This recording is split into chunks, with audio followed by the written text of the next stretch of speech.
नमस्कार दोस्तों, ASB news India के डिजिटल पोर्टल आपके अपने YouTube channel, Facebook page Amrish Baliyan पर आप सबका हार्दिक स्वागत है, अभिनंदन है। मुजफ्फरनगर का नाम यूँ तो बहुत सारी चीज़ों में विख्यात है, लेकिन आज एक बड़ी उपलब्धि मुजफ्फरनगर के खाते में जुड़ने जा रही है। मुजफ्फरनगर के प्रसिद्ध आयुर्वेद चिकित्सक डॉक्टर राकेश अग्रवाल अब बाली, इंडोनेशिया और ऑस्ट्रेलिया में भी लोगों को आयुर्वेदिक उपचार देंगे। आज यहाँ ऑस्ट्रेलिया और इंडोनेशिया के प्रतिनिधिमंडल भी आए हैं, तो हम राकेश अग्रवाल जी से चर्चा करेंगे कि किस तरह की सेवाएं वो इंडोनेशिया और ऑस्ट्रेलिया में देने जा रहे हैं। राकेश जी, स्वागत आपका इस चर्चा में जुड़ने के लिए। आज जो इंडोनेशिया और ऑस्ट्रेलिया से यहाँ प्रतिनिधिमंडल आए हैं, किस मकसद से आए? अमरीश जी, पहले तो आपका आरोग्य धाम प्रांगण में स्वागत है। आप जैसे जानते हैं कि योगा पूरे वर्ल्ड में पॉपुलर हो रहा है, इसी तरह से अब आयुर्वेदा पूरे वर्ल्ड में अपनी बड़ी गहरी जड़ें जमा रहा है। अब लोगों को नेचुरल जो प्लांट्स से ट्रीटमेंट है या आयुर्वेद की जो औषधियाँ हैं उससे ट्रीटमेंट जो है, अब वो समझ रहे हैं कि इससे कितना फ़ायदेमंद है। ये क्योंकि केमिकल बेस्ड थेरेपी ट्रीटमेंट नहीं है, ये प्योर नेचुरल मेडिसिन्स हैं।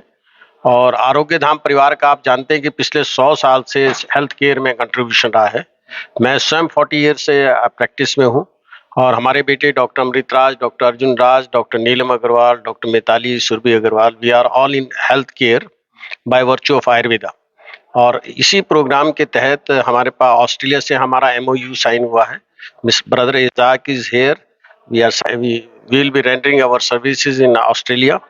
एंड पद्म श्री अगस्ता अंद्रायन, इनको 2020 में भारत सरकार ने पद्मश्री दिया। अभी G20 जो बाली इंडोनेशिया में हुआ था, उसमें भी भारत सरकार ने इनकी विशेष सेवाएं ली थी। इवन मोदी जी इनके आश्रम में, इनके प्लेस में गए थे and he has spoken a lot of words in praise for his contribution for Gandhian values.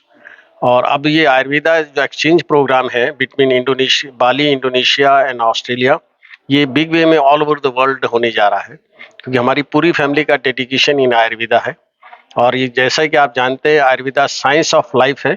यहाँ एक चीज़ मैं आपको ज़रूर कोट करना चाहूँगा, आयुर्वेद किसी व्यक्ति विशेष या किसी सेक्ट का पैथी नहीं है, it is meant for the welfare of whole Mankind.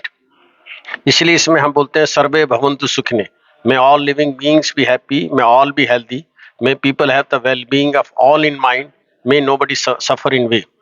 Ayurveda में आप जानते हैं कि ये अथर्ववेद का पाठ है। हर व्यक्ति के लिए 100 वर्ष की कामना की गई है कि उसकी लाइफ जो है निरोग हो और 100 ईयर्स की हो। इसलिए उसमें कहा गया जीवेम शरद शतम, O lord provide us 100 years of life by virtue of power of vision, power of hearing, power of speech. फिर आगे कहा healthy life, prosperity and self reliant for 100 years. हम जिए मतलब 100 साल तक हम आत्मनिर्भर हों, ऑन बेड ना हो, किसी पे डिपेंडेंट ना हो। और आयुर्वेद की जो औषधियाँ हैं, आज मैंने पत्रकार बंधुओं को एक औषधि बताई थी, बड़ी सिंपल है, अपराजिता, जिसको हम विष्णु कांता कहते हैं। जिस देश में इतनी बड़ी धरोहर हो और वहाँ हम भूत प्रेत या नेगेटिव सोच रखें, तो उसमें हमारा दुर्भाग्य है। अपराजिता अगर हम घर में लगाते हैं, जिसको हम विष्णु कांता कहते हैं, ये एक बेल है, जिस घर में ये लगती है, अपराजिता का मतलब है which can not be defeated. उस घर में किसी प्रकार की कोई नेगेटिव वाइब्रेशन नहीं आती। और मैं आपसे गुजारिश करूंगा आपके चैनल के माध्यम से, व्यूवर से, कि अपराजिता विष्णु कांता के बारे में ऑन नेट डिटेल्स में खुद पढ़ें और इसको अपने घरों में लगाएं, और जो नेगेटिव वाइब्रेशन या नेगेटिविटी हम लोगों के लाइफस्टाइल को हैम्पर करती है, उससे बचें। धन्यवाद। आरोग्य धाम परिवार अभी मान लो जैसा आपका एएमयू साइन हुआ है इंडोनेशिया से, ऑस्ट्रेलिया से, इसके अलावा कितने देशों में अपनी स्वास्थ्य सेवाएं उपलब्ध करा रहे हैं? इस विषय में आपको बताना चाहूँगा कि हमारे पास Europe, UK, America, South America, अभी इवन ईस्टर्न कंट्रीज से भी हमारा पैक्ट होने जा रहा है, न्यूजीलैंड जैसे, हांगकांग, सिंगापुर। तो क्योंकि अब बहुत तेजी से इसकी मांग बढ़ती जा रही है। तो ये थे डॉक्टर राकेश अग्रवाल, जिन्होंने बताया कि आरोग्य धाम परिवार अब बाली, इंडोनेशिया और ऑस्ट्रेलिया के साथ साथ में कई और देशों में भी अपनी स्वास्थ्य सेवाएं प्रदान करने जा रहा है। ये मुजफ्फरनगर के लिए बड़ी उपलब्धि होने वाली है।